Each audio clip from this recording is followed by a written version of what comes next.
Hi welcome to this 18th video of our Excel series. और हम लोगों ने डेटा एनालिसिस का सीरीज शुरू किया है इस एक्सेल पे। तो ये हमारा 18th वीडियो है और डेटा एनालिसिस पे ये हमारा सेकंड वीडियो है। तो इस वीडियो पर हमारा जो लर्निंग आउटकम्स है, हम लोग देखेंगे कि types of variables in statistics, then concept of population and sample, then type of frequency distribution, then relative frequency, cumulative frequency, then relative cumulative frequency। तो आपके रेफरेंस के लिए यहाँ पे एक फार्मूला शीट भी है, यहाँ पे आप लोग यहाँ से फार्मूला को हम लोग रेफर करते जाएंगे। और हम लोग सबसे पहले कॉन्सेप्ट्स को देखेंगे, फिर हम लोग इसे एक्सेल पे सॉल्व करेंगे। तो हम लोग स्ट्रेट फॉरवर्ड अब टाइप्स ऑफ वेरिएबल्स पे जाते हैं। तो जैसे लास्ट वीडियो पे हम लोगों ने देखा था कि what are event and what are variable and what are data. तो यहाँ पे जो भी हम लोग इवेंट को डिस्क्राइब करते हैं वो वेरिएबल्स को हम लोग सिलेक्ट करते हैं ताकि इवेंट को डिस्क्राइब कर सकें। जैसे वेदर एक हमारा इवेंट है तो टेम्परेचर एंड ह्यूमिडिटी हमारा वेरिएबल होगा। तो टेम्परेचर और ह्यूमिडिटी के लिए बेसिकली हम लोग डेटा कलेक्ट करते हैं। तो बेसिकली जो हमारा वेरिएबल होता है वो दो तरह के हो सकते हैं। एक है क्वांटिटेटिव और न्यूमरिक वेरिएबल एंड क्वालिटेटिव और नॉन न्यूमरिक वेरिएबल। तो क्वांटिटेटिव और न्यूमरिक वेरिएबल जो होते हैं वो दो तरह के होते हैं। एक होते हैं डिस्क्रीट या फिर countable, for example number of days, जिसको सिंपली हम लोग 1 2 3 4 से काउंट कर सकते हैं। और एक कंटिन्यूस होता है जैसे टाइम। तो टाइम को फर्दर हम लोग एक स्पैन एक स्पैन के अंडर में हम लोग टाइम को डिफाइन करते हैं। तो बेसिकली ये हमारा टाइप्स ऑफ वेरिएबल का एक पहला हमारा कैटेगरी हो गया। अब हमारा दूसरा जो वेरिएबल्स है वो कैटेगरी हम लोग उसको कर सकते हैं डिपेंडेंट एंड इंडिपेंडेंट वेरिएबल। तो स्टैटिस्टिशियंस के लिए बेसिकली दो तरह के वेरिएबल्स होते हैं, एक इंडिपेंडेंट एंड डिपेंडेंट वेरिएबल। तो एक एग्जांपल के तौर पे जैसे हम लोग देखते हैं कि अगर हम लोगों को 5th ग्रेड स्टूडेंट्स का अगर हम लोगों को रीडिंग स्पीड पता करना है, ठीक है, तो हम लोगों को देखना है कि न्यू मेथड अगर हम लोग लगाते हैं तो उनका रीडिंग स्पीड अपग्रेड होता है या नहीं, या इम्प्रूव होता है या नहीं। तो उसके लिए हम लोग क्या करते हैं कि हम लोग सबसे पहले क्या करते हैं, न्यू मेथड को लागू करने के पहले हम लोग ये देखते हैं कि जो भी इनिशियली विदाउट मतलब वो न्यू मेथड को मतलब इंट्रोड्यूस किए हुए उनका रीडिंग स्पीड है या नहीं है, उनका क्या रीडिंग स्पीड है। तो बेसिकली एक ग्रुप को इंस्ट्रक्शन न्यू मेथड में हम लोग फिर देते हैं और दूसरे ग्रुप को, सेम 5th ग्रेड स्टूडेंट्स के दूसरे ग्रुप को हम लोग ट्रेडिशनल मेथड से हम लोग उसको रीडिंग उनका रिकॉर्ड करते हैं। तो बेसिकली क्या है कि हमारा जो मेथड ऑफ इंस्ट्रक्शन है वो हमारा इंडिपेंडेंट वेरिएबल है, और हमारा जो रीडिंग स्पीड है वो डिपेंडेंट वेरिएबल है क्योंकि वो डिपेंड कर रहा है मेथड ऑफ इंस्ट्रक्शंस पे। तो इस तरह के जो भी हमारा मेथड है वेरिएबल्स का, वो हमारा कैटेगरी हो जाता है डिपेंडेंट एंड इंडिपेंडेंट वेरिएबल। ठीक है। तो हम लोग अब देखेंगे कि what is the concept of population and sample.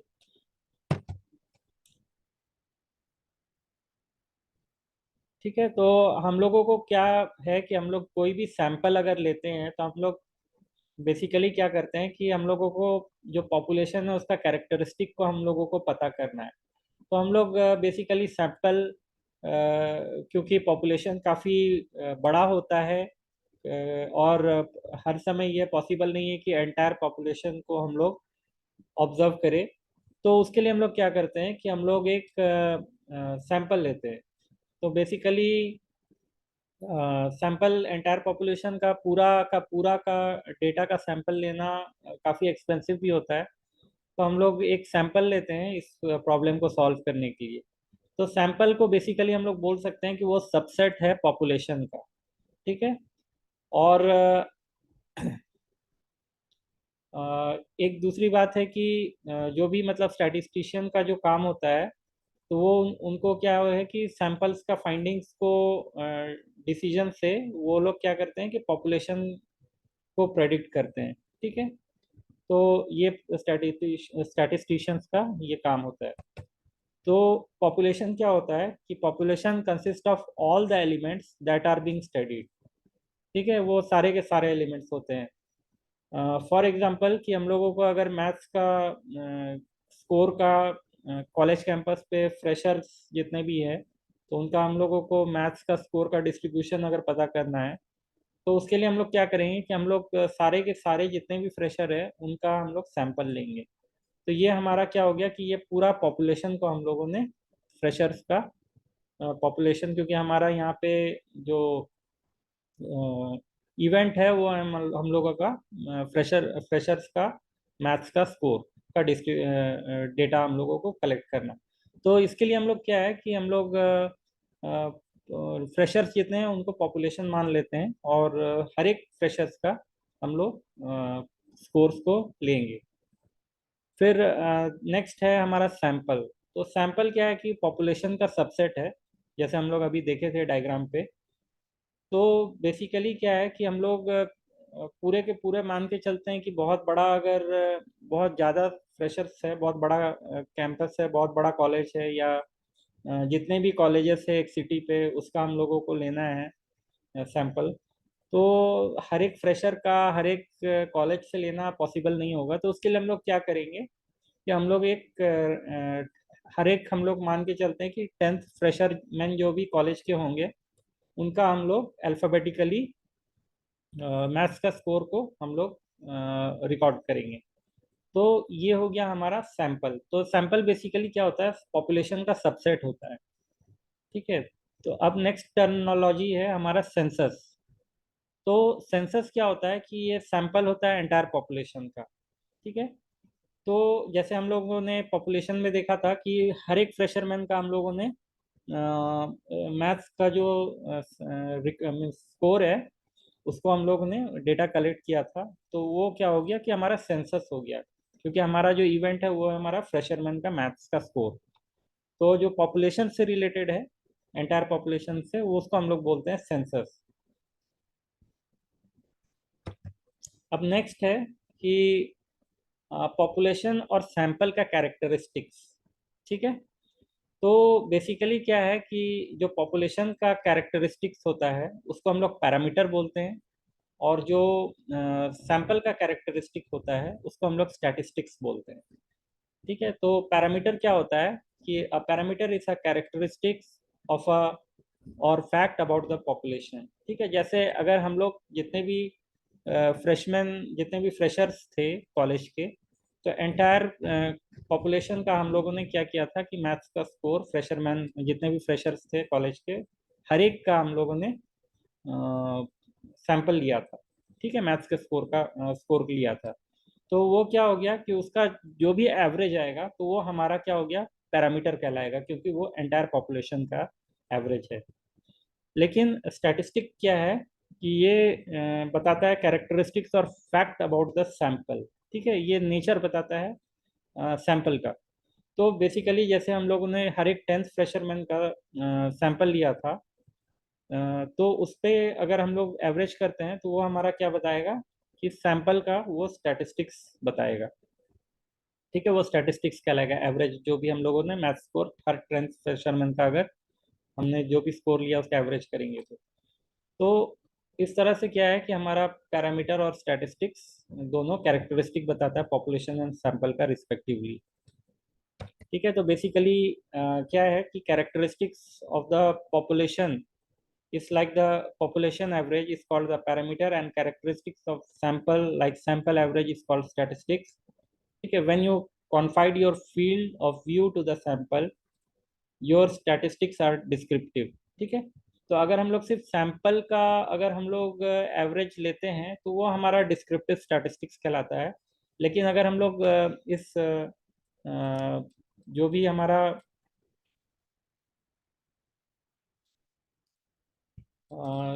इसका अगर हम लोग इससे आगे बढ़ते हैं तो अगर हम लोग उस स्टैटिस्टिक्स से कुछ इंफरेंस निकालते हैं तो वो हमारा इंफरेंशियल स्टैटिस्टिक्स कहलाएगा।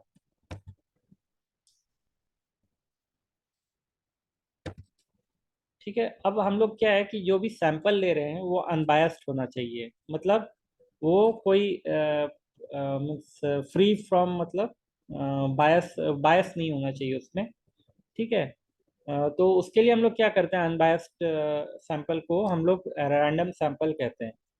ठीक है, तो इसका रैंडम सैंपल क्या होता है कि a random sample of a particular size is a sample selected in such a way that each group of the same size has equal chance of being selected. ठीक है, अब मान के चलते हैं कि हम लोग सैंपल ले रहे हैं, तो अगर हम लोग एक 100 पीपल का सैंपल लेना है, तो हम लोग हर एक सैंपल को अगर हम लोग अलग अलग नंबर ऑफ पीपल्स को रखेंगे, मान के चले किसी ग्रुप में 5 पीपल रखे हैं, किसी में 10, किसी में 15, तो वो हमारा बायस्ड हो जाएगा, क्योंकि वो हमारा इक्वल अपॉर्चुनिटी नहीं है सिलेक्शन होने का सैंपल का। तो उसके लिए हम लोग क्या करेंगे कि हम लोग मान के चलते हैं कि 5 5 पीपल का सैंपल ले, या फिर अगर हम लोग 20 पीपल का सैंपल ले तो ऐसा 5 सैंपल होंगे।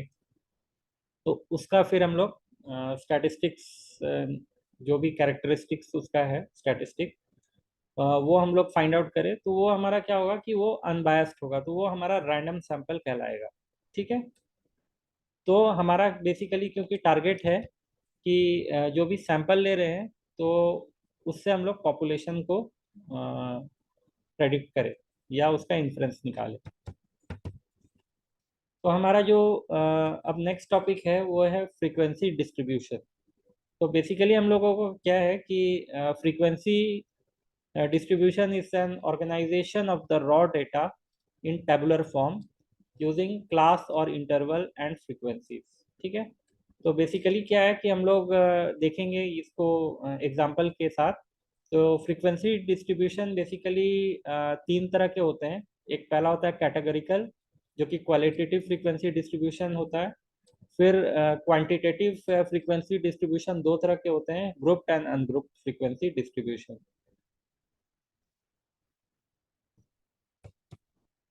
ठीक है, तो सबसे पहला हम लोग देखेंगे कैटेगरिकल और क्वालिटेटिव फ्रीक्वेंसी डिस्ट्रीब्यूशन। तो categorical frequency distribution represent data that can be placed in specific category such as gender, hair colour और रिलीजियस एफिलिएशन। तो एग्जांपल के तौर पे द ब्लड 25 लोगों का ब्लड डोनर्स का ब्लड ग्रुप यहाँ पे दिया हुआ है, जो जो उन्होंने ब्लड डोनेट किए हैं, तो उनका ग्रुप लिखा हुआ है। तो हम लोगों को फाइंड करना है कि हर एक ब्लड ग्रुप का कितना फ्रीक्वेंसी है, मतलब कितने डोनर्स है। ठीक है, तो बेसिकली हम लोग क्या करेंगे कि जितने भी डेटा कलेक्ट हुए हैं, तो उसको हम लोग क्या करेंगे कि अ, सबसे पहला उसका कैटेगरी को हम लोग यहाँ पे लिख लेंगे। ठीक है, विदाउट रिपीटेशन। तो इसके बाद क्या करेंगे कि हर एक ब्लड ग्रुप कितने बार अपियर हो रहा है इस डेटा सेट पे, तो वो फ्रीक्वेंसी कहलाएगा। जैसे यहाँ पे ए हमारा 5 बार इस डेटा सेट पे अपियर हो रहा है, मतलब 5 डोनर हमारा ए का थे। उसी तरह से बी का 8 है, ओ का 8 है और ए बी का 4 है। तो हमारा जो भी फ्रीक्वेंसी होता है वो हमारा काउंट होता है। तो बेसिकली फ्रीक्वेंसी का टोटल जो होगा वो हमारा टोटल नंबर ऑफ डोनर्स निकलेगा। ठीक है, तो इस तरह से हम लोग क्या करते हैं कि कैटेगरिकल फ्रीक्वेंसी डिस्ट्रीब्यूशन को इस तरह से लिखते हैं। ठीक है, तो बेसिकली हम लोग देखेंगे। ठीक है, तो हम लोग क्या करेंगे कि इस प्रॉब्लम को हम लोग यहाँ पे सॉल्व करेंगे। ठीक है, तो बेसिकली हम लोग फार्मूला जो यूज़ करने वाले हैं। ठीक है, तो हम लोग सबसे पहले देखेंगे कि स्टैटिस्टिकल फंक्शन को हम लोग कैसे एक्सेस करते हैं। तो हमारा जो स्टैटिस्टिकल फंक्शन है वो हमारा फार्मूला टैब पे हम लोग जाएंगे, तो हम लोग देखेंगे यहाँ पे इंसर्ट फंक्शन का एक हमारा एक फंक्शन दिया हुआ है। तो फार्मूला पे हम लोग देखेंगे कि यहाँ पे फार्मूला टैब पे जाके हमारा इंसर्ट फंक्शन है, फिर वहाँ पे हम लोगों को कैटेगरी में स्टैटिस्टिकल को हम लोगों को सिलेक्ट करना है। तो यहाँ पे हम लोग जैसे इंसर्ट फंक्शन पे जाएंगे तो यहाँ पे देखेंगे कि हमारा ये इंसर्ट फंक्शन का ये विंडो खुल गया है। तो यहाँ पे एक कैटेगरी सिलेक्ट करने के लिए आ रहा है, बाय डिफ़ॉल्ट यहाँ पे मोस्ट रिसेंटली यूज सिलेक्टेड है। तो उसको हम लोग ड्रॉप डाउन एरो पे जाके यहाँ पे स्टैटिस्टिकल को सिलेक्ट कर लेंगे। तो हम लोग देखेंगे यहाँ पे जैसे हम लोग यहाँ पे इसको स्क्रॉल डाउन करेंगे, हम लोग देखेंगे कि जितने भी हमारे स्टैटिस्टिकल फंक्शन है यहाँ पे दिख रहे हैं। ठीक है। दूसरा तरीका है यहाँ पे मोर फंक्शंस है, तो मोर फंक्शंस पे जाएंगे तो यहाँ स्टैटिस्टिकल हमारा यहाँ पे एक ऑप्शंस है। तो यहाँ पे हम लोग क्या करेंगे कि यहाँ पे हम लोग इसको नीचे जैसे एरो को करते जाएंगे तो हमारा यहाँ पे बहुत सारा फंक्शन यहाँ पे भी हम लोगों को स्टैटिस्टिक्स का मिल जाएगा। तो इंसर्ट फंक्शन पे हम लोग अगर जाते हैं, ठीक है, तो फिर वही वाला हमारा जो टैब था वो खुल गया, वो विंडो खुल गया है जहाँ पे हमारा सारा का सारा स्टैटिस्टिकल फंक्शन हम लोगों को मिल जाएगा। ठीक है। तो इस तरह से हम लोग स्टैटिस्टिकल फंक्शन को अपने एक्सेल शीट वर्कबुक पे एक्सेस करते हैं।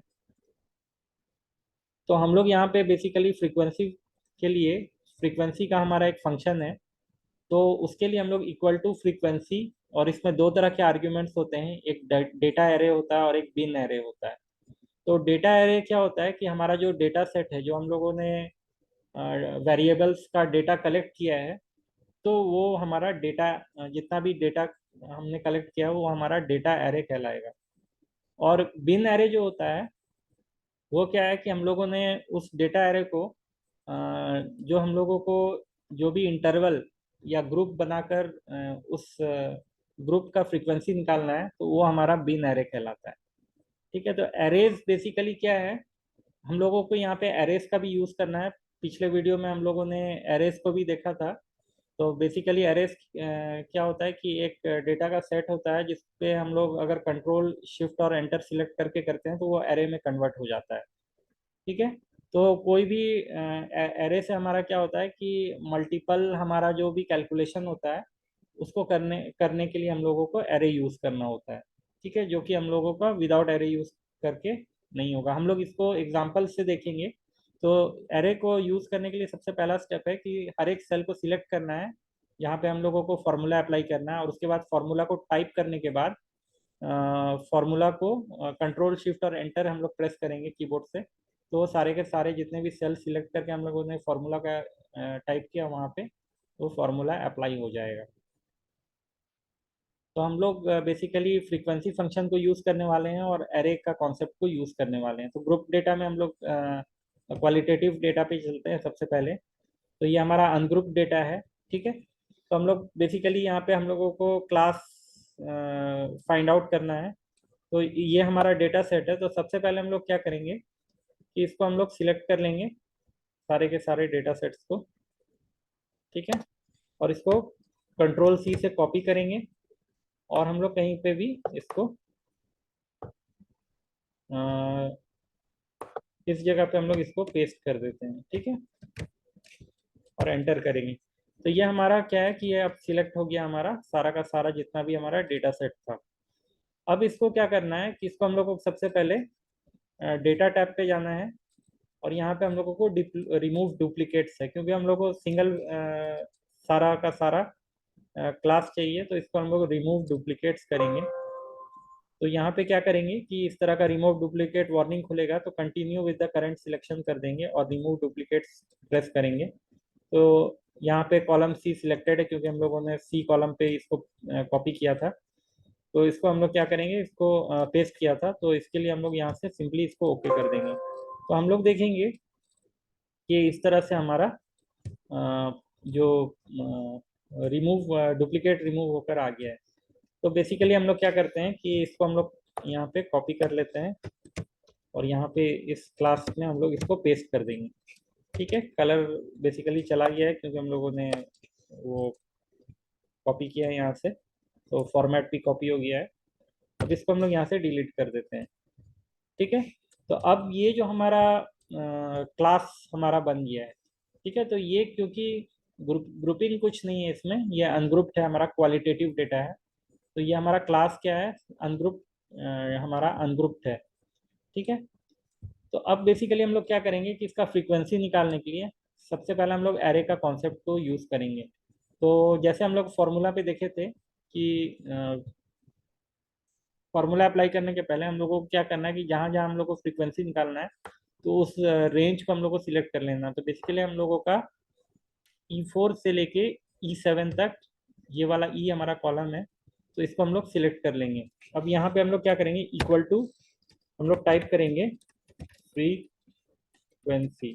ठीक है, इस तरह से फ्रीक्वेंसी टाइप करके इक्वल टू फ्रीक्वेंसी, और कीबोर्ड से हम लोग कंट्रोल ए करेंगे। जैसे कंट्रोल ए करेंगे तो हमारा फंक्शन वाला जो फ्रीक्वेंसी वाला जो आर्ग्यूमेंट बॉक्स है वो हमारा खुल जाएगा।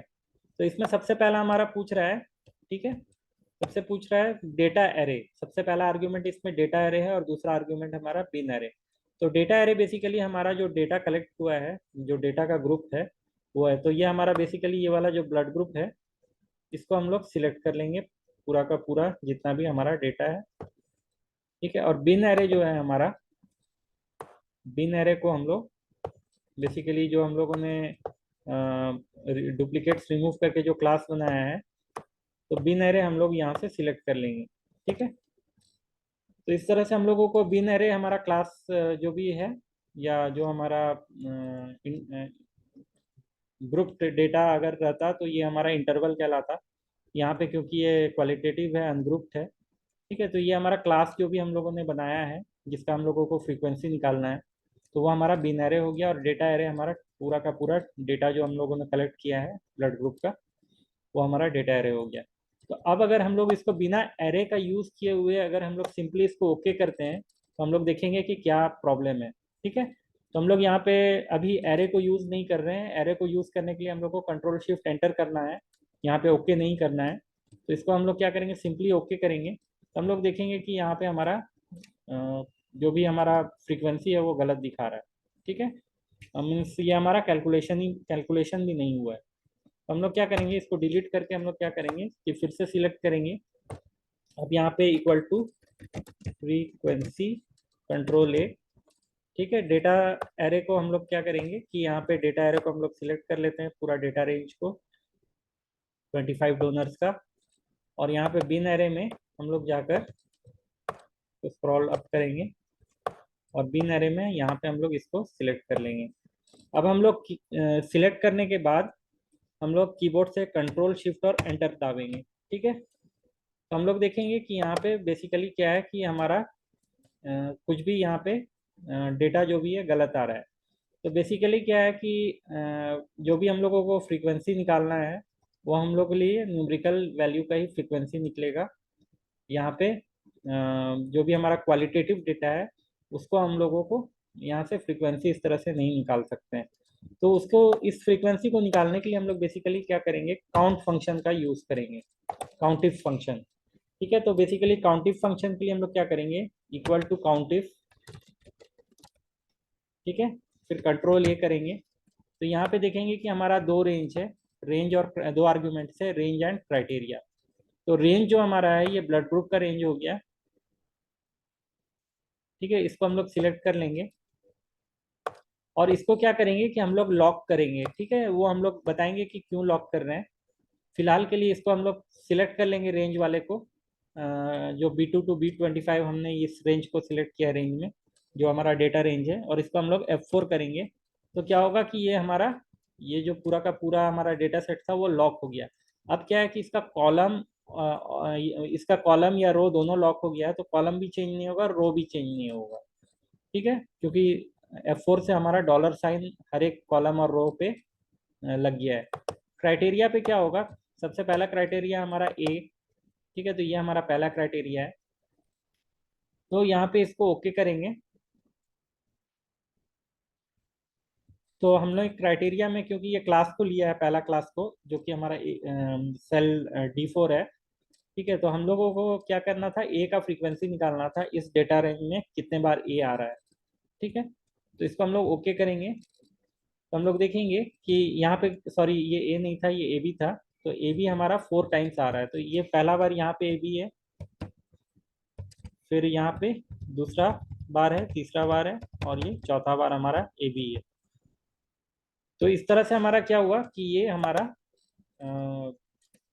ए बी का फ्रीक्वेंसी हमारा काउंट इफ फंक्शन से हम लोग क्वालिटेटिव डेटा के लिए निकाल लिए। अब अगर हम लोगों को इसका ओ का निकालना है तो हम लोग सिंपली क्या करेंगे, इसको हम लोग यहाँ से ये ब्लैक वाले प्लस सिंबल जो हमारा दिख रहा है बॉटम में राइट साइड पे, उसको सिलेक्ट करके यहाँ पे ड्रैग कर लेंगे। तो ये हमारा क्या है कि इस तरह से हमारा ये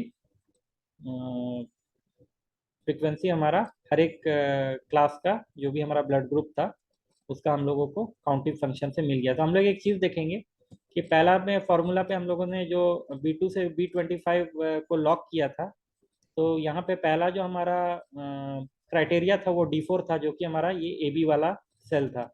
ठीक है, तो ये नेक्स्ट वाले फॉर्मूला पे हम लोग देखेंगे कि रिलेटिव रेफरेंस जो हमारा है उस पर हम लोग, क्योंकि ये ब्लड ग्रुप का जो डेटा सेट था उसको हम लोग लॉक किए थे तो वो चेंज नहीं हुआ है, लेकिन हमारा क्या है कि ये जो D4 था वो अब हमारा D5 यहाँ पे इस फ्रीक्वेंसी पे ऑटोमेटिक ले लिया है। तो इसी कारण से हम लोगों ने लॉक किया था, क्योंकि अगर हम लोग लॉक नहीं करते तो ये B2 से B25 के बदले ये B3 से B26 हो जाता, तो हमारा डेटा सेट जो था वो चेंज हो जाता। ठीक है, तो इसके लिए हम लोगों ने F4 से उसको सिलेक्ट करके लॉक किया था।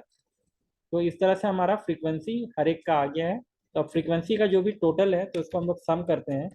तो बेसिकली जितने भी डोनर्स, नंबर ऑफ डोनर्स है वो हमारा निकल जाएगा सम ऑफ फ्रीक्वेंसीज से। तो ये देखेंगे कि हम लोगों का टोटल हमारा यहाँ पे आ गया है। ठीक है,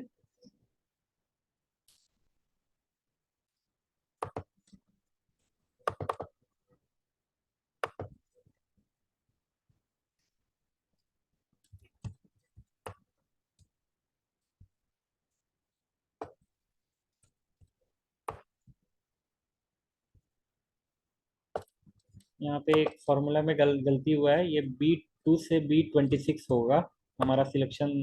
एक छूट गया था यहाँ पे लास्ट वाला, ये B226 हमारा सेल नंबर है। तो हम लोग क्या करेंगे कि यहाँ पे एडिट कर लेंगे, इसलिए हमारा 25 आना चाहिए, ये 26 होगा बेसिकली B26 तक। ठीक है, तो ये हमारा अब डेटा सेट सही है। इसको हम लोग क्या करेंगे, फर्स्ट वाले फार्मूला को एडिट करके यहाँ से, ठीक है, यहाँ पे कर लेंगे। तो हमारा टोटल नंबर देखेंगे कि 25 डोनर्स थे। तो 25 डोनर्स का हर एक ब्लड ग्रुप का हमारा फ्रीक्वेंसी यहाँ पे आ गया है। तो इस तरह से क्वालिटेटिव डेटा पे बेसिकली क्या है कि हम लोग फ्रीक्वेंसी फार्मूला को अप्लाई नहीं कर सकते हैं। अब हम लोग नेक्स्ट देखेंगे। ठीक है, तो इस तरह से हमारा जो हमारा सॉल्यूशन था वो हमारा मिल गया है हम लोगों को एक्सेल पे। अब हम लोग नेक्स्ट देखेंगे कि क्वांटिटेटिव फ्रीक्वेंसी डिस्ट्रीब्यूशन। तो quantitative frequency distribution basically grouped और अनग्रुप्ड होता है। तो हम लोग सबसे पहला अनग्रुप्ड देखेंगे।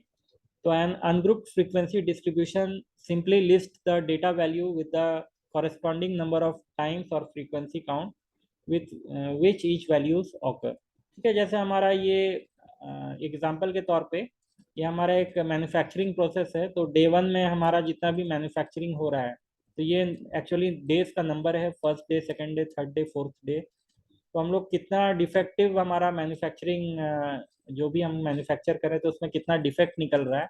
तो एक दिन में मान के चलते हैं, डे वन में हमारा मंथ का ये फर्स्ट डे मान के चलते हैं, तो यहाँ पे हमारा क्या है कि 10 डिफेक्ट्स, हमारा डिफेक्टिव प्रोडक्ट्स निकल रहा है।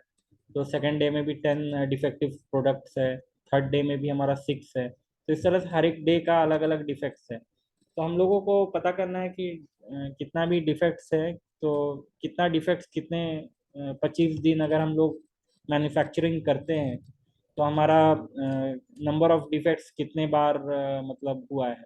ठीक है, तो बेसिकली इससे हम लोग ये कर सकते हैं कि अपने क्वालिटी को सुधार सकते हैं। ठीक है, हो सकता है हमारा मेथड ऑफ प्रोसेस जो था, हर एक दिन हमने जो भी प्रोसेस से मैन्युफैक्चरिंग में अल्टरेशन किए थे, या फिर हमारा मैन पावर जो भी था, ठीक है, तो मैन पावर, तो हमारा जो भी मान के चलते हैं कि हर हर एक दिन अलग अलग हमारा वर्कर्स थे। ठीक है, वर्कर्स का अलग अलग ग्रुप था। तो हो सकता है कुछ ग्रुप ज़्यादा डिफेक्ट्स करते होंगे, मे बी उनका स्किल्स का प्रॉब्लम होगा, या फिर कुछ ग्रुप्स हो सकते हैं कि अच्छे होंगे तो उनका डिफेक्ट्स कम पता होगा। उनके ये हम देख सकते हैं कि उनको हम लोग ट्रेनिंग से इम्प्रूव कर सकते हैं कि नहीं, तो हमारा डिफेक्ट्स कम आ रहा है कि नहीं मैन्युफैक्चरिंग प्रोसेस पे। तो ये हमारा बेसिकली क्या है कि ये हमारा ऑब्जर्वेशन से हम लोग ये सब हम लोग मैन्युफैक्चरिंग प्रोसेस में इम्प्रूवमेंट्स ला सकते हैं। तो यहाँ पे बेसिकली हम लोग क्या करने वाले हैं कि हम लोग बेसिकली नंबर ऑफ डिफेक्ट्स को हम लोग सबसे पहले देखेंगे कि कितने नंबर ऑफ डिफेक्ट्स, जैसे ये 10 डिफेक्ट्स है, तो ये कितने बार आए हैं। ठीक है, तो उसको हम लोग फ्रीक्वेंसी निकालेंगे।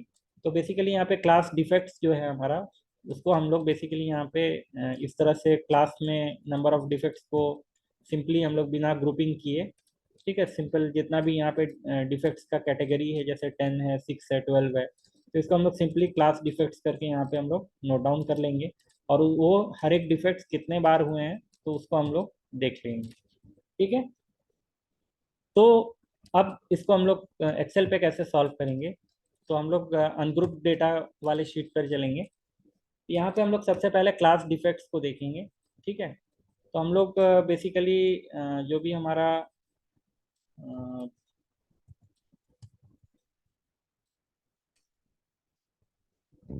ठीक है, तो यहाँ पे हम लोग सिंपली टाइप कर ले रहे हैं, क्योंकि हम लोगों का जो भी डेटा है यहाँ पे, तो इस तरह से 6, 7, 9, 10, 11, 12, तो इस तरह से हम लोग यहाँ पे फीड करते जाते हैं। तो ये हो गया 6, 7, 9, 11, 12। ठीक है, इसको हम लोग केयरफुली करेंगे।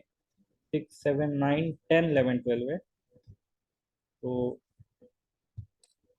यहाँ पे 10 होगा, यहाँ पे 11 होगा, यहाँ पे 12 होगा, और फिर हमारा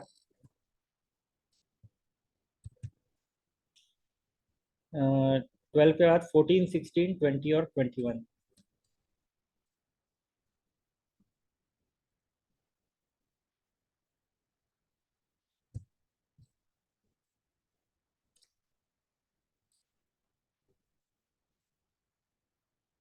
ठीक है, इसको हम लोग एक काम करते हैं, क्योंकि हम लोग को वो डेटा का भी ज़रूरत पड़ेगा, तो हम लोग यहाँ पे सिंपली क्या करते हैं कि यहाँ पे डेज कर देते हैं और यहाँ पे डिफेक्ट्स कर देते हैं। ठीक है,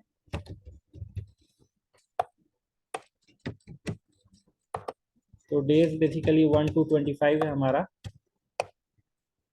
इसको हम लोग सिंपली 1 to 25 यहाँ पे।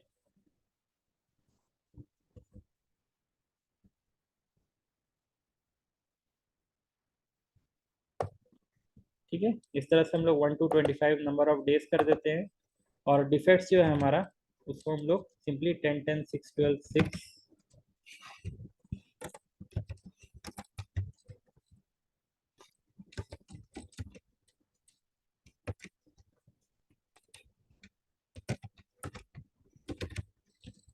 12, 6,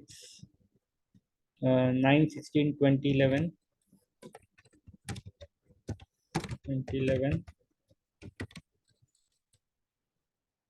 और 10, 11, 11, 9, 9, और यहाँ पे 12, 11, 7, 10, 10, और 11, 14, 21, 12, 11, 14, 21, 12, और 6, 10, 11, 6, 6, 10, 11, 6। ठीक है, इस तरह से हम लोगों ने डेटा को यहाँ पे बेसिकली, ये छूट गया था, तो यहाँ पे हम लोग इस डेटा सेट को मान के चलते हैं। इस तरह से हम लोग डेटा सेट को एक्सेल पे हम लोगों ने कलेक्ट किया है। ठीक है,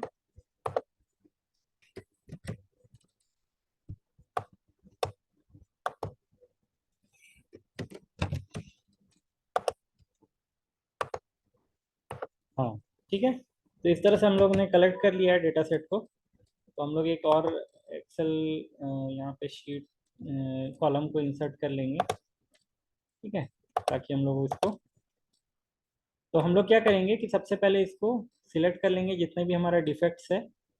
तो ये डिफेक्ट्स को सिलेक्ट करके कंट्रोल C से कॉपी करेंगे, और यहाँ पे इसके बगल में यहाँ पे पेस्ट कर देंगे, कंट्रोल V, और इसको पेस्ट करने के बाद इसको सिलेक्ट करके ई वाले कॉलम में हम लोग क्या करेंगे, डुप्लीकेट्स को रिमूव करेंगे। ठीक है, तो हम लोग डेटा टैब पे जाएंगे और यहाँ पे रिमूव डुप्लीकेट्स का हमारा ऑप्शन है, उसको हम लोग क्लिक कर देंगे। तो continue with the current selection को हम लोग सिलेक्ट करके रिमूव डुप्लीकेट्स करेंगे और यहाँ पे ओके कर देंगे। तो ये क्या है कि हमारा इस तरह से डुप्लीकेट्स रिमूव हो गए हैं। अब ये यूनिक डेटा हमारा मिल गया है। तो इसको हम लोग क्या करेंगे, फिर से सिलेक्ट करके इसको हम लोग सॉर्ट कर लेंगे अल्फ़ाबेटिकली। तो बेसिकली हम लोग सॉर्ट पे जाएंगे डेटा टैब पे और यहाँ कंटिन्यू विद द सिलेक्शन करके यहाँ पे सॉर्ट कर देंगे। ठीक है, फिर इसको ओके कर देंगे। ये हमारा क्या है कि इस तरह से हमारा सॉर्ट आउट हो गया है।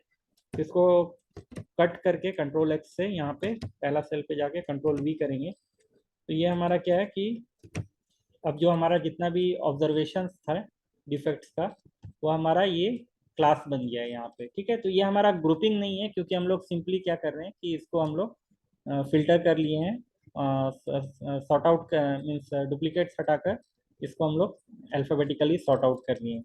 अब हमारा जो फ्रीक्वेंसी है, अब हम लोग को कैलकुलेट करना है कि 6 डिफेक्ट्स कितने बार कितने दिन 6 डिफेक्ट्स आए हैं। ठीक है, तो इसको हम लोग क्या करेंगे, इक्वल टू यहाँ पे फ्रीक्वेंसी टाइप करेंगे और कंट्रोल ए कीबोर्ड से करेंगे। तो यहाँ पे हमारा डेटा एरे हमारा यहाँ पे आएगा। उसके पहले हम लोग क्या करेंगे, सबसे पहले हम लोग, क्योंकि ये एरे से सॉल्व करने वाले हैं, तो हम लोग देखेंगे कि एरे के बिना क्या प्रॉब्लम है। तो हम लोग फ्रीक्वेंसी का जितना भी हम लोगों को सेल पे फ्रीक्वेंसी निकालना है, क्योंकि हमारा ये जितना भी हमारा क्लास है उसके लिए, तो हम लोग फ्रीक्वेंसी वाले सारे के सारे सेल रेंज को सिलेक्ट कर लेंगे। वहाँ पे फिर आप टाइप करेंगे इक्वल टू फ्रीक्वेंसी। ठीक है, फिर कंट्रोल ए करेंगे। तो ये हमारा फंक्शन आर्ग्यूमेंट खुल गया है। तो फ्रीक्वेंसी फंक्शन का आर्ग्यूमेंट, तो सबसे पहला डेटा एरे है, तो डेटा एरे के लिए हम लोग ये सारे के सारे डेटा सेट जो है हमारा, उसको हम लोग सिलेक्ट कर लेंगे जितना भी हमारा डेटा रेंज है। ठीक है, अब इसको सिलेक्ट करने के बाद सेकेंड है बिन एरे, जो कि हमारा क्लास है। तो ये क्लास हम लोग बेसिकली, ये हमारा जो क्लास, इसको सिलेक्ट कर लेंगे। तो ये इंटरवल या क्लास। ठीक है, तो इसको हम लोग सिलेक्ट कर लेंगे। अब हम लोग क्या करेंगे कि अगर हम लोग बिना कंट्रोल शिफ्ट एंटर, जो कि एरे के लिए होता है, तो एरे क्या करता है बेसिकली कि जो भी फॉर्मूला हम अप्लाई करें फर्स्ट सेल में, वो हर एक सेल के लिए अप्लाई हो जाएगा। लेकिन अगर हम लोग इस तरह से फ्रीक्वेंसी वाले रेंज को सिलेक्ट करके सिंपली यहाँ पे फॉर्मूला डाल के ओके करते हैं, तो वो क्या करेगा कि सिर्फ पहला वाला जो हमारा क्लास है उसका फ्रीक्वेंसी सिर्फ वो कैलकुलेट करके देगा। तो हम लोगों को क्योंकि यहाँ पे एरे का यूज़ करना पड़ेगा, तो हम लोग इसको डिलीट करके यहाँ पे सारा के सारे फ्रीक्वेंसी रेंज को सिलेक्ट करके यहाँ पे इक्वल टू फ्रीक्वेंसी, फिर कंट्रोल ए। तो यहाँ पे पहला हमारा डेटा एरे है, तो इसको डेटा एरे को हम लोग यहाँ पे सारे का सारे रेंज को सिलेक्ट कर लेते हैं। फिर हमारा बिन एरे है, तो बिन एरे बेसिकली हमारा ये क्लास वाला जितना भी है, जो कि हमारा F4 से लेके F13 तक है। ठीक है, तो ये वाला F कॉलम है। तो इसको हम लोग सिलेक्ट करके, अब हम लोगों को यहाँ पे ओके नहीं करके हम लोगों को कीबोर्ड से कंट्रोल शिफ्ट और एंटर करेंगे। तो हम लोग देखेंगे कि इस तरह से हमारा फ्रीक्वेंसी कैलकुलेट होकर हम लोगों को मिल गया है। ठीक है, तो ये हमारा एरे का यूज़ करके हम लोगों ने फॉर्मूला डालकर फ्रीक्वेंसी को हर एक डिफेक्टिव क्लास के लिए निकाल लिया है। तो बेसिकली ये डेटा हमारा क्या बता रहा है कि 6 number of defects 4 days, 4 number of days पूरे 25 वर्किंग डेज का आए हैं, 7 डिफेक्ट्स 1 वर्किंग डेज का आए हैं। ठीक है, तो इससे हम लोग क्या देख सकते हैं कि हमारा 6 हो सकता है कि हमारा ये जो 6 नंबर ऑफ डिफेक्ट्स है मैन्युफैक्चरिंग में, इस पर हम लोग देख सकते हैं कि मेथड ऑफ प्रोसेस क्या यूज़ हुआ था उस दिन। ठीक है, और हमारा वो वर्क ग्रुप जो काम किया था बेसिकली, वो ज़्यादा उनका कितना ट्रेनिंग हुआ है। ठीक है, तो उसके कारण से डिफेक्ट्स कम हुए हैं या नहीं। ठीक है, तो ये सब हम लोग क्या करते हैं कि इन्फ्रेंस हम लोग निकाल सकते हैं डेटा से। तो बेसिकली ये एग्जांपल जो था डिफेक्ट्स का, इसके इससे जो हम लोग इंफ्रेंस निकाल सकते हैं, वो बहुत सारे इंफ्रेंसेस हम लोग निकाल सकते हैं। अब हम लोग देखेंगे रिलेटिव फ्रीक्वेंसी क्या होते हैं। ठीक है, तो हम लोग नेक्स्ट चलेंगे। तो रिलेटिव फ्रीक्वेंसी बेसिकली क्या होता है कि frequency of the class by total number of observations. ठीक है, तो बेसिकली यहाँ पे अगर हम लोगों को the relative frequency for any class is obtained by dividing the frequency of that class by the total number of observation. तो फ्रीक्वेंसी क्या है कि बेसिकली नंबर ऑफ ऑब्जर्वेशन होता है, तो उसका अगर हम लोग सम कर दे टोटल नंबर ऑफ फ्रीक्वेंसीज तो वो टोटल नंबर ऑफ ऑब्जर्वेशन हमारा बता देगा। तो बेसिकली 25 डेज पे हम लोग 25 डेज पे हर एक डेज पे एक ऑब्जर्वेशन लिए थे, तो हमारा क्या है कि 25 नंबर ऑफ ऑब्जर्वेशन होगा। तो इसको हम लोग सिंपली क्या करेंगे कि यहाँ से सम करेंगे। ठीक है, ब्रैकेट ओपन करके ये रेंज को हम लोग सिलेक्ट कर लेंगे फ्रीक्वेंसी का, और इसको ब्रैकेट क्लोज करके एंटर करेंगे, तो ये हमारा total number 25 number of observation हमारा यहाँ पे आ गया है। अब हम लोग रिलेटिव फ्रीक्वेंसी क्या होता है कि जो फ्रीक्वेंसी है divided by total number of observation. ठीक है, तो हमारा टोटल नंबर ऑफ ऑब्जर्वेशन 25 है। ठीक है, तो यहाँ पे क्या करेंगे कि इक्वल टू ये वाले फ्रीक्वेंसी को हम लोग सिलेक्ट कर लेंगे। ये फ्रीक्वेंसी इस क्लास का फ्रीक्वेंसी 4 है, divided by total number of observation हमारा 25 है। अब हम लोग 25 को क्या करेंगे, ये G14 सेल जो हमारा 25 जो हमारा टोटल आया है वो G14 सेल है, उसको हम लोग लॉक कर देंगे सिलेक्ट करके F4 से। ठीक है, तो बेसिकली हमारा क्या है कि G4 जो कि हमारा ये फ्रीक्वेंसी है, और G14 को हमने लॉक किया, ये टोटल है। ये इसलिए किया है क्योंकि जब फॉर्मूला को हम लोग नीचे ड्रैग करेंगे तो ये G4 तो G5 में चेंज हो जाएगा, लेकिन ये जो G14 है वो भी G15 पे चला जाएगा। तो अब हम लोग नहीं चाहते हैं कि ये रो चेंज हो, इसलिए हम लोगों ने पूरा का पूरा इसको एब्सोल्यूट सेल रेफरेंस ले लिया है। ठीक है, इसको लॉक कर दिया है इस टोटल ऑब्जर्वेशन को। तो यहाँ पे हम लोग एंटर करेंगे तो 0.16 हमारा यहाँ पे आ रहा है। ठीक है, तो हम लोग बाकी सेल्स के लिए भी यहाँ पे इस तरह से रिलेटिव फ्रीक्वेंसी को कैलकुलेट कर लेंगे। ठीक है, तो रिलेटिव फ्रीक्वेंसी बेसिकली बता रहा है कि टोटल नंबर ऑफ ऑब्जर्वेशन से ये ऑब्जर्वेशन का क्या परसेंटेज है। मतलब ये हमारा 6 डिफेक्ट्स पूरे मंथ में 16% हमारा बनाता है आउट ऑफ 100%। ठीक है, अब क्या है कि यहाँ पे हम लोग इसका भी टोटल अगर करते हैं, ठीक है, तो इक्वल टू सम करेंगे, तो हम लोग एक चीज़ देखेंगे कि ये रिलेटिव फ्रीक्वेंसी का अगर हम लोग सम करते हैं तो यहाँ पे ये टोटल 1 आ रहा है। ठीक है, मतलब 1 को हम लोग 100% मानते हैं।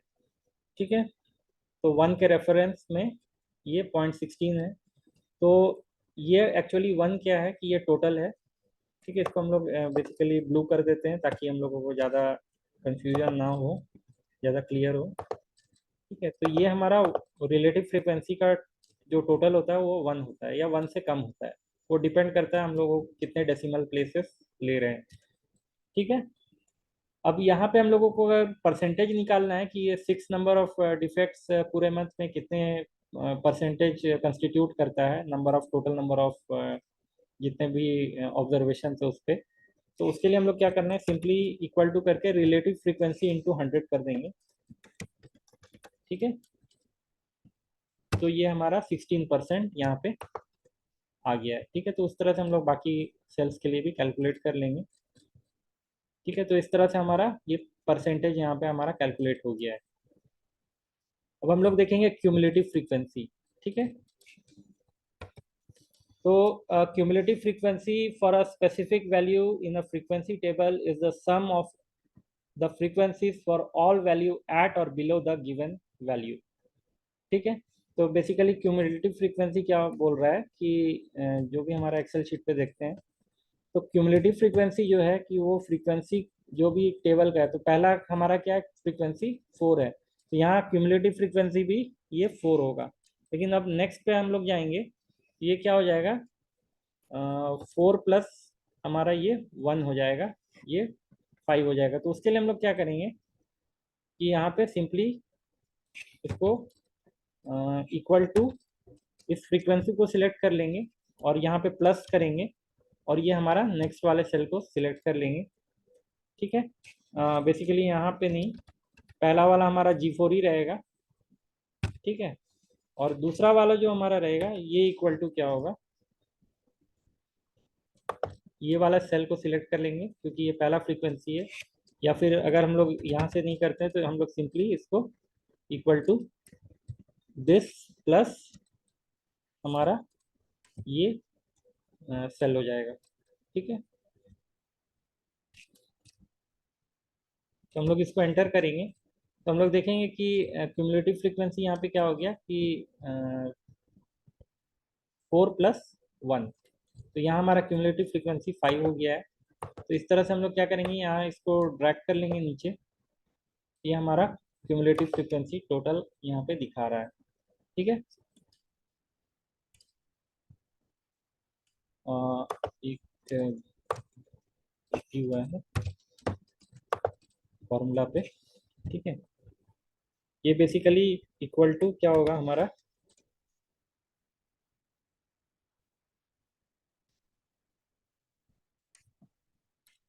ये हमारा G4 ही रहेगा पहला वाला, और दूसरा वाला जो रहेगा ये हमारा क्या हो जाएगा, G4 और G5 का हमारा सम होगा। ठीक है, तो सम, इसका सम हो जाएगा हमारा। ठीक है, तो उस तरह से क्या होगा कि हर एक के लिए हम लोगों को निकालना होगा, तो उसके लिए हम लोगों को सम करके यहाँ पे जितने भी एट या बिलो उस सेल जो भी हमारा क्लास है उसका जो भी हमारा फ्रीक्वेंसी है उसको हम लोग को सम करते जाना है। ठीक है,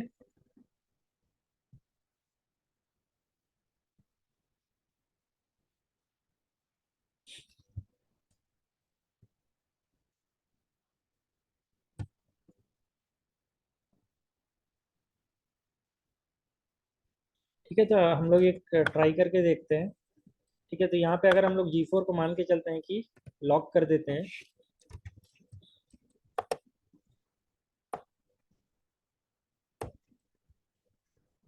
ठीक है, तो हम लोग देखेंगे कि यहाँ पे 4+1 ये 5 आ रहा है, और 4+1 5 +2 7, 7+5 12, 12+6 18, 18+3 21, फिर 22 23 24 25। ठीक है, तो इस तरह से हम लोग क्या किए कि जो सेकंड वाला हमारा सेल था उस पर हम लोग G4 को, हम लोग ये जो हमारा G4 था उसको हम लोग लॉक कर दिए। ठीक है, क्योंकि हम लोगों को क्या है कि सम हम लोगों का रेंज जो है वो चेंज नहीं होना चाहिए, G4 हमारा पहला सेल होना चाहिए, क्योंकि ये हम लोग क्यूमुलेटिव फ्रीक्वेंसी कैलकुलेट कर रहे हैं। तो बेसिकली क्या है कि यहाँ पे पहला फ्रीक्वेंसी का जो भी क्यूमुलेटिव फ्रीक्वेंसी है वो सेम रहेगा, और दूसरा वाला का क्या होगा कि वो प्रीवियस प्लस इसका जो फ्रीक्वेंसी है प्रीवियस प्लस ये 4+1 वो 5 हो जाएगा।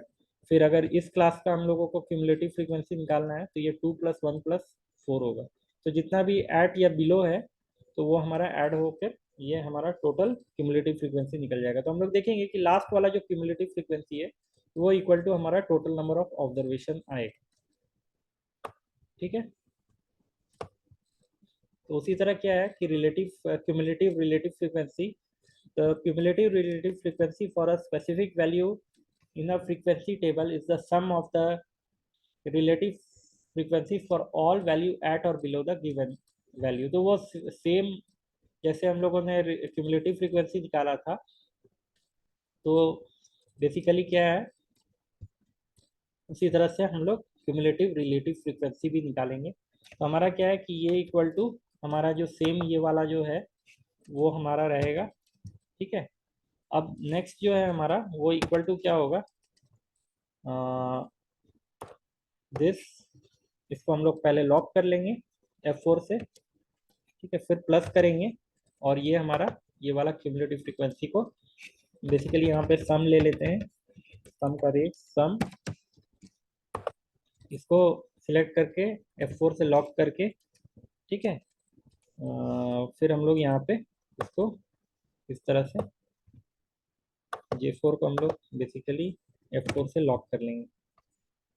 ठीक है, जैसे एंटर करेंगे तो हम लोग देखेंगे 5+4 9, तो इस तरह से हमारा क्यूमुलेटिव रिलेटिव फ्रीक्वेंसी हमारा इस तरह से निकल जाएगा। ठीक है, तो ये हमारा अनग्रुप डेटा था। ठीक है, यहाँ पे हम लोगों ने कोई भी ग्रुप नहीं बनाया था डिफेक्ट के लिए, जो था हमारा ऑब्जर्वेशन उसी को हम लोगों ने उसका फ्रीक्वेंसी को निकाल लिया डायरेक्टली। अब हम लोग अगर नेक्स्ट क्वांटिटेटिव जो भी हमारा फ्रीक्वेंसी डिस्ट्रीब्यूशन होता है वो ग्रुप्ड फ्रीक्वेंसी डिस्ट्रीब्यूशन होता है। तो बेसिकली हम लोग देखेंगे कि grouped frequency distribution is obtained by constructing class or interval for the data and then listing the corresponding number of values या frequency count in each interval। ठीक है, तो अब जो भी हम लोग ग्रुप बनाते हैं, क्लास बनाते हैं, तो वो मिनिमम 5 होना चाहिए और मैक्सिमम 20 होना चाहिए लार्ज डेटा सेट के लिए। ठीक है, तो ये इस चीज़ को हम लोग को नोट डाउन करना है, ये हमारा रूल्स है। ठीक है, तो हम लोग बेसिकली क्या करेंगे कि हम लोग यहाँ पे देखेंगे कि ये वेट ऑफ द स्टूडेंट्स, एक क्वेश्चन है हमारा कि the weight of 30 female student, ठीक है, जो कि फिजिकल एजुकेशन ले रही है कॉलेज पे, तो उनका क्या है कि वेट नापा गया है। ठीक है, तो तो हम लोगों को 7 टोटल नंबर ऑफ क्लासेस बनाने हैं और इनका फ्रीक्वेंसी को निकालना है। तो ये अलग अलग कैंडिडेट्स 30 फीमेल्स का अलग अलग वेट है, जैसे 143, 151, 136, 127। तो ये लोग बेसिकली ओबेसिटी से प्रॉब्लम है इनको मे बी, तो इनको क्या है कि कितने, इनको कैटेगरी में बांटना है। ठीक है, और उनका फ्रीक्वेंसी निकालना है। तो हम लोग क्या करेंगे कि इस एग्जांपल को के लिए हम लोग क्या किए हैं कि लोअर लिमिट और अपर लिमिट हम लोग इंटरवल ले लिए हैं। तो 85 से 95 वेट पे, ये हमारा वही सेम डेटा है वेट का यहाँ पे। ठीक है, तो हम लोग क्या करेंगे, यहाँ पे उसका फ्रीक्वेंसी निकालने वाले हैं। तो हम लोग क्या करेंगे कि यहाँ पे ग्रुप बना लिए 85 टू 95, 95 टू 105। तो बेसिकली जो हमारा क्लास का लिमिट है वो 10 है। ठीक है, तो लोअर 85 है, तो अपर हमारा लिमिट 95 है। तो ये 10 का हमारा रेंज क्लास का लिमिट हो गया। ठीक है, 95 माइनस 85। ठीक है, तो basically upper minus lower limit से हमारा क्लास लिमिट निकल जाता है। तो यहाँ पे फ्रीक्वेंसी के लिए हम लोग क्या करेंगे, इक्वल टू फ्रीक्वेंसी करेंगे। ठीक है, कंट्रोल ए करेंगे, तो हमारा ये फ्रीक्वेंसी का विंडो खुल जाएगा फ्रीक्वेंसी फार्मूला का। तो पहला डेटा एरे है, तो डेटा एरे हमारा ये वेट है, तो इस पूरे के पूरे वेट के डेटा को हम लोग सिलेक्ट कर लेंगे। और यहाँ पे बिन एरे है, तो बिन एरे बेसिकली हमारा क्या है कि ये क्लास रेंज है। ठीक है, जो लोअर लिमिट और अपर लिमिट। तो बेसिकली बिन रेंज के लिए हम लोग क्या करेंगे, सिर्फ अपर लिमिट को ही सिलेक्ट करेंगे। ठीक है, तो इस तरह से क्या है कि हमारा अपर लिमिट सिलेक्ट हो गया है। एक गलती हुआ है। ठीक है, यहाँ पे सिलेक्ट कर लेंगे पहले सारे के सारे सेल्स के, क्योंकि हम लोगों को बाकी सेल्स का भी पता करना है। फिर यहाँ पे equal to frequency control A. ठीक है, डेटा एरे में हम लोग क्या करेंगे कि यहाँ पे ये डेटा का जितना भी हमारा सेट है उसको ले लेंगे। और बिन एरे जो है हमारा, वो हमारा ये अपर लिमिट को हम लोग ले लेंगे। ठीक है, तो यहाँ पे अब क्या है कि कंट्रोल शिफ्ट और एंटर हम लोग कीबोर्ड से एरेस के लिए करेंगे। तो हम लोग यहाँ पे डायरेक्ट ओके नहीं करके कंट्रोल शिफ्ट एंटर करेंगे। हम लोग देखेंगे कि इस तरह से हमारा 85 टू 95 वेट का सिर्फ एक ही जो भी गर्ल है या फीमेल है वो एक ही है, एक एक नंबर उनका दिखा रहा है। तो ये बेसिकली हम लोग 85 टू 95 देखेंगे कि एक ही हमारा वेट का डेटा जो है 90, वो आ रहा है 85 टू 95 के रेंज पे। ठीक है, तो ये हमारा इंटरवल था 85 से 95 केजीज के बीच में एक ही कैंडिडेट है जिसका वेट 90 यहाँ पे डेटा पे दिखा रहा है। हम लोग देखेंगे कि और कोई भी डेटा 95, 85, 95 के रेंज पे नहीं है। तो इस तरह से हमारा ये फ्रीक्वेंसी बता रहा है कि 85 टू 95 वेट का रेंज पे हमारा कितने कैंडिडेट्स है। ठीक है, तो हम लोग यहाँ पे टोटल करेंगे इस फ्रीक्वेंसी को, तो ये हमारा क्या देगा, कितने नंबर ऑफ कैंडिडेट्स है। ठीक है, तो सम करेंगे और इस रेंज को सिलेक्ट कर लेंगे और इसको क्लोज करके एंटर करेंगे। तो हम लोग देखेंगे कि टोटल नंबर ऑफ स्टूडेंट्स 30 हैं, sorry total number of females 30 है, जो कि हमारा क्वेश्चन पे था कि टोटल नंबर ऑफ 30 स्टूडेंट्स का, 30 फीमेल्स का यहाँ पे हम लोगों ने 30 फीमेल्स का इस तरह से हम लोगों ने वेट को मेजर किया था। ठीक है, तो बेसिकली जो फ्रीक्वेंसी काउंट है उसका टोटल हमारा टोटल नंबर ऑफ ऑब्जर्वेशंस बताते हैं। ठीक है, तो हम लोगों ने 30 फीमेल्स को ऑब्जर्व किया था उनके वेट को। अब रिलेटिव फ्रीक्वेंसी के लिए यहाँ पे फिर सिंपली क्या होगा कि फ्रीक्वेंसी ऑफ दैट क्लास क्योंकि हमारा पहला क्लास 85 to 95 है, डिवाइडेड बाई ये ग्रुप है हमारा 85 to 95, ये ग्रुप डेटा हो गया हमारा, ठीक है, डिवाइडेड बाई ये 30 कर देंगे। तो 30 वाले जो सेल है C10, इसको हम लोग लॉक कर देंगे ताकि हमारा सेल रेफरेंस चेंज ना हो इसका। इसको हम लोग F4 से लॉक कर देंगे इस तरह से। तो ये हमारा एब्सोल्यूट सेल रेफरेंस हो गया। इसको एंटर करेंगे तो ये 0.03 आ रहा है। इसको हम लोग फिर बाकी सेल्स के लिए इस तरह से फॉर्मूला को ड्रैग कर लेंगे। अब परसेंटेज के लिए हम लोग को क्या, सिंपली वही सेम फॉर्मूला यूज करेंगे, रिलेटिव फ्रीक्वेंसी इंटू 100, ठीक है। तो बेसिकली ये हमारा इस तरह से टोटल, तो हम लोग यहाँ पे सम अगर करेंगे इक्वल टू सम, ठीक है, तो ये बेसिकली 1 के करीब आता है, ठीक है।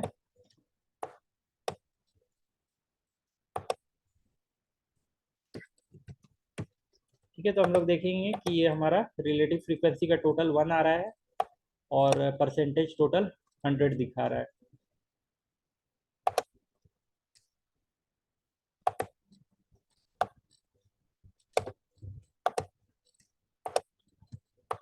ठीक है, तो ये हमारा ग्रुप डेटा के लिए इस तरह से हम लोग frequency by using the frequency formula निकाल सकते हैं। तो thank you for watching this video, and अगर आपको ये वीडियो इंफॉर्मेटिव रहा तो प्लीज़ कमेंट्स करें और please subscribe and share and like the video. Thank you.